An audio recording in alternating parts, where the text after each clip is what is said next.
Naglalakad ako dito guys kasi salubungin ko si Bibingkoy dahil binilhan daw niya ako ng banana Q kasi free time siya.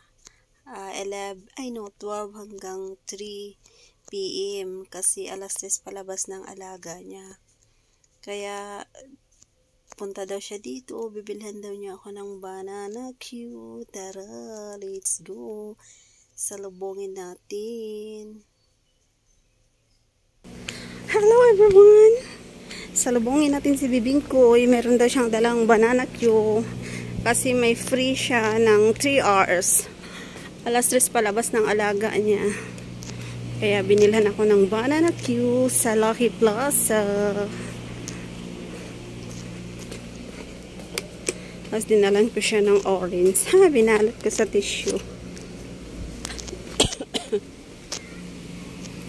Magtatago pa sana ako. Ayun, nakita na pala niya ako. Magtatago pa sana ako kasi nakita ko na pala ako. Si Sparky. Ito. Orange to, malamig to. Ala, grabe yung pawis mo. Yan, pamunas mo. Malamig yan. Ala, ano tong malamig, mahal? Bakit nabili ka ng cook? Maraming cook sa bahay. Hindi cook lang, FNN. Kompleto yung dala niya.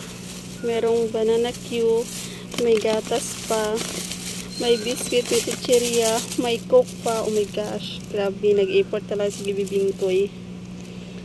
Thank you guys.